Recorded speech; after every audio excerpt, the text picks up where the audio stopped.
Vice President McCoy, is having a series of meetings. He has been having them over the summer, and some of my friends in the social sciences have been going, but he's going to have some more.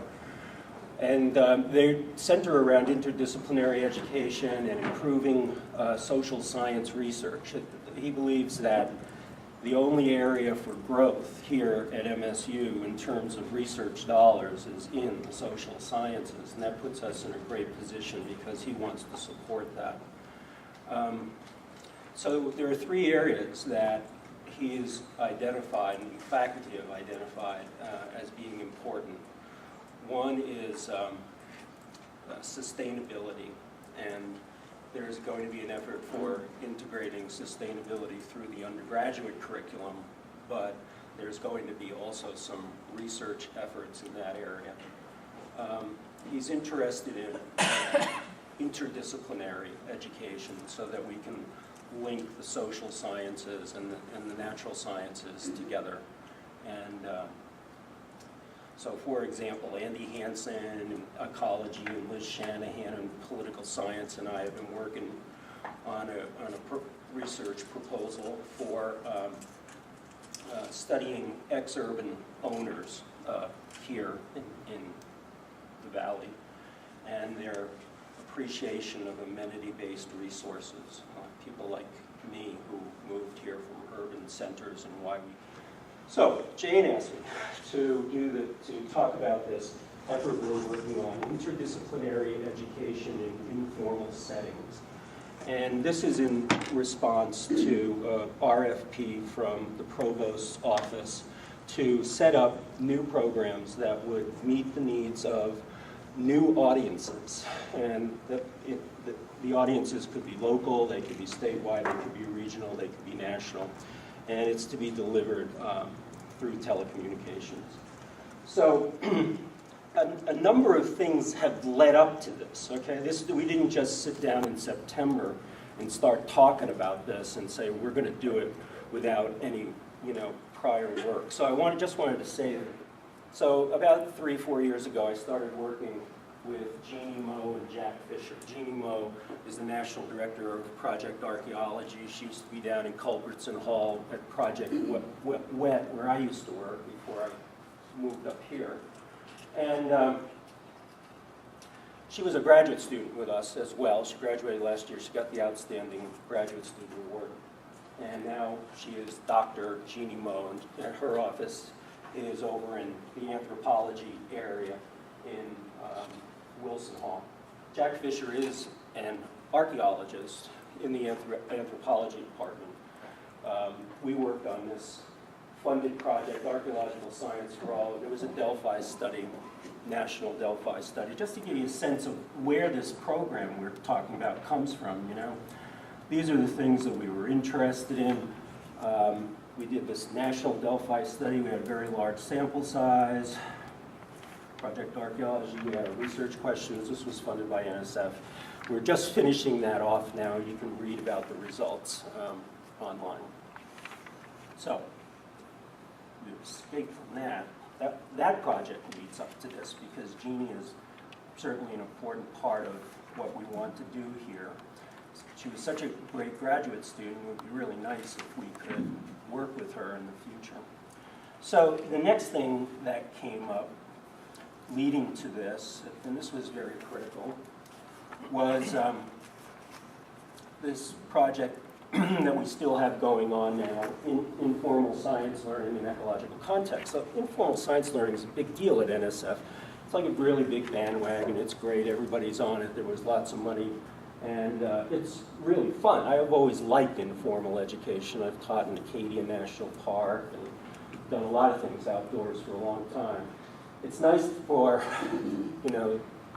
our culture to kind of catch up with that. And so we did this project with John Fisher, I just mentioned him, and Cliff Montaigne, who is the leader of the sustainability program on campus, an advisor for that. So we got together and we put this idea into NSF. They approved it. It was funded through OISE, Office of International Science Education. Now, this is really kind of a fun project. We wanted to see if we could kind of match up the understandings of and appreciation, values, and skills of Native Americans here and Native Altaians in Central Asia. This was in Russia, but it was on the Mongolian, Kazakhstan, China border. So that's another project that kind of led up to this. And I just wanted to say that one of the things that has made this project a lot of fun is the fact that we have a web page that NSF funded that has all our data embedded in it. So there's this thing about data now and safety of data and how are you going to protect it and how are you going to protect the participants and all this business. Well, you can set up a Google site that where you have all your data stored. Let's see, these are one of them.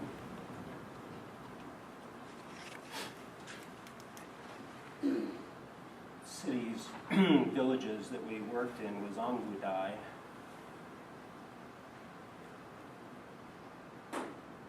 And you know, by the way, we worked with GASU, Gorno-Altai State University, and it's kind of a map of the region. This is the Altai region. This is available to anybody that will let in. But you know, putting this stuff online really allows you to do some interesting things. You can get a whole picture of the Altai region. There's only one road that goes through this. It's about the size of New York. And this is the region Angudai is in. The city is right there. We worked in 3 different villages. But the point is here, okay, that I'd like to make, this is about interdisciplinary informal education. So we brought Abby Stewart with us, who was a freshman, 21-year-old Crow woman, and we brought Josh Morey, who is a graduate student in NAS, and he was a football player. You might remember him from playing football or seen him around. He's a native Hawaiian. And it was kind of incredible, the kind of things that went on, and we videotaped everything, and in fact you can actually see these videotapes. And we also did interviews with students while we were there. Now the idea of connecting students was pretty good. This worked out really well. These guys, these are Russian students. There was a professor we worked with there that we didn't... Sound is on the cable attached to Jane's machine, not the camera.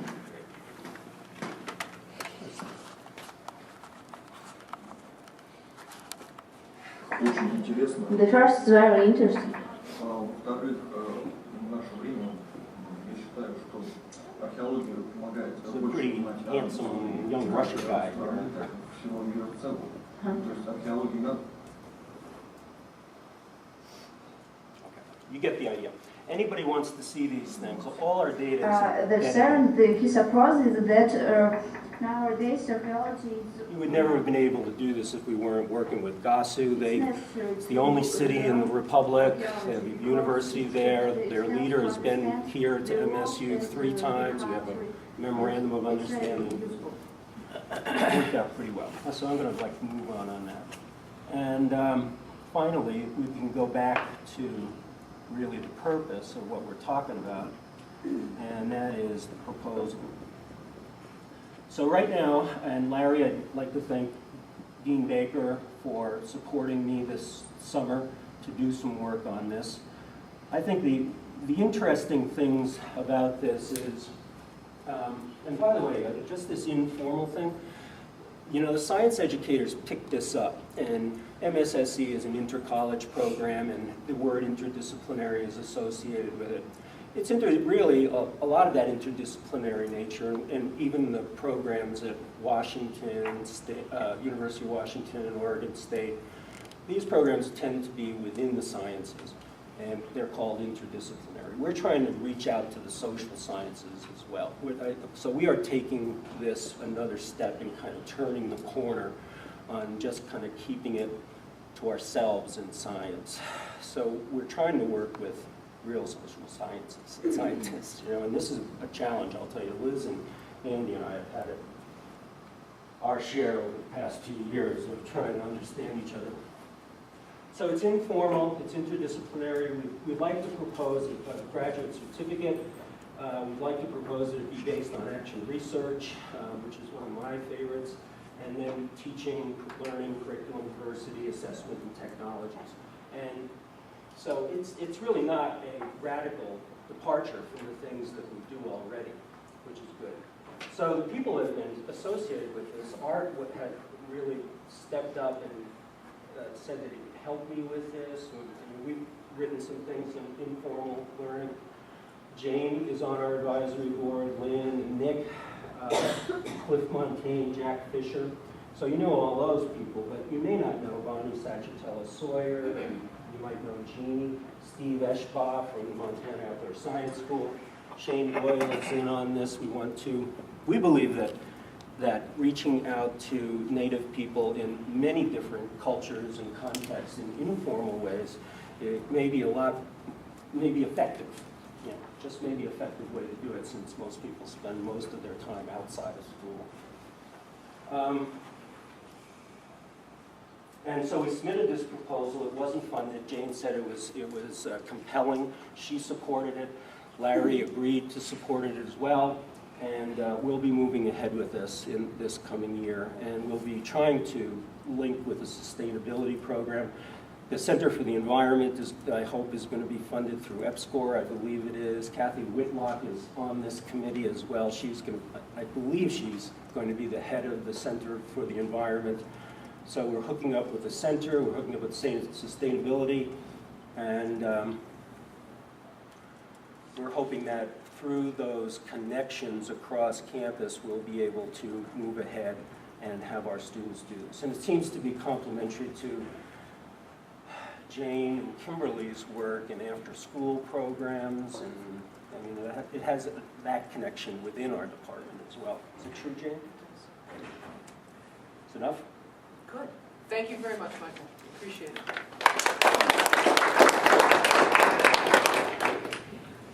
Next on our list, we have a real